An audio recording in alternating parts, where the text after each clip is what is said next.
it going, everybody? So we have a fun review today as we're discussing A Quiet Place Day 1. It's honestly been pretty fascinating being a fan of A Quiet Place ever since the very beginning and seeing it turn into this bona fide franchise since that first film was such a smash hit. From theme park attractions, video games in the works, and now a prequel, it's pretty impressive to just see how far we've come since the 2018 film. Now we are kind of shifting gears a bit, trying to expand the universe with a prequel, and that to me always seemed like a pretty interesting idea, dominantly in showcasing how other people reacted to this horrific event and try to survive. As an expansion of the universe, A Quiet Place Day 1 stages another intense, poignant story, attempting to amplify many of the concepts that we know and love from the franchise. Because previously we have seen these monsters run amok a little bit in part 1 and part 2, the Death Angels, but the amount of action and carnage they inflict upon people is insane. Far more, I feel like, than the previous two entries, mainly thanks to the mixture of the central location here being in a large city, which allows us to have an amazing level of large-scale destruction. And on top of that, you throw in the fact that it's day 1. None of these characters know what's going on with these creatures running amok, so it's just pure panic-inducing mayhem that we're thrown into the middle of with Lupita Nyong'o's character. If you're someone that's going into A Quiet Place Day 1 expecting bigger, louder thrills,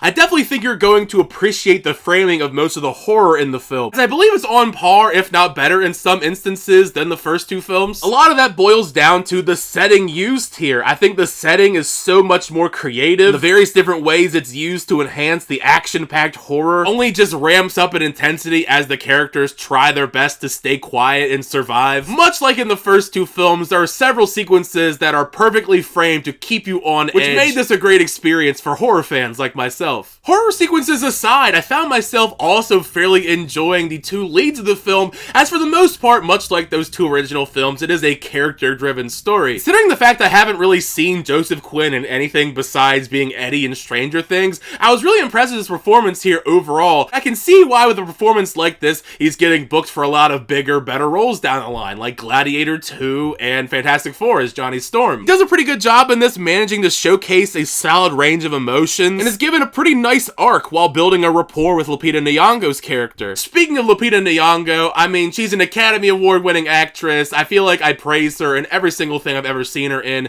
and once again, her performance is phenomenal. She truly anchors the film perfectly. She captivates you with a performance that has so much heartbreaking weight behind it, desperately trying to find hope in peace when all feels lost in this struggle for survival. Also, I must say, there is a cat that goes on this journey with them, and to be honest, there are some sequences where that character, the cat, was my favorite character. When you think of a film like A Quiet Place, having an animal with you probably is one of the most dangerous things, but I gotta give it to this cat. The cat does a great job staying quiet. For as fun as it is to create a type of expansion of the A Quiet Place universe and gaining new perspective of what these characters and humanity face during a prequel, I don't necessarily feel like it added a lot of new information to the lore. Don't get me wrong, there certainly are a few new interesting tidbits of lore thrown throughout, but nothing that I felt was too substantial when it comes to answering anything. There's still a lot of mystery surrounding much of this world and the Death Angels that I hope eventually gets answered. If you're looking for full-on definitive answers, I definitely think you're not going to get it from this film in particular. With this now being the third installment in the A Quiet Place franchise, I think it's safe to say now that there is a formula to these A Quiet Place movies, and for the most part, I do think this prequel follows that to a T, so I don't think it's going to win new audiences over. Either you enjoyed the first two, and more or less you're going to like this one to some degree, as it isn't too different from the previous two films. Many characters are sneaking around, trying to stay silent to survive, with some human drama thrown into the mix. All three installments are anchored by phenomenal casts. Just arguably, I think Day 1 just has a bit more of the monster action thrown in there. Overall, A Quiet Place Day 1 is a solid, tense prequel. It provides a new, interesting look into this universe and humanity managing to weave together some intense thrills along the way that I certainly think are going to be appreciated by longtime fans of this franchise. It's tough to say how I'd rank all three entries, but I definitely think right now, currently, this one is at least a little bit better than part 2, and I'm not sure if I like this one maybe marginally more than the first film, or it's just as good, because I think the first Quiet Place is pretty great. But once you get a chance to check out A Quiet Place Day 1, make sure you share your thoughts down below. What'd you think of the film? Did you like the film? Did you not like the film? Show all your thoughts down below, because part of this is that conversation with you guys in the comment section. Thank you guys, as always, for checking out the videos. I always do appreciate it. Make sure to leave a like on the video and also subscribe to the channel to update reviews, reactions, unboxings, and more. But next time, I'll see you guys later.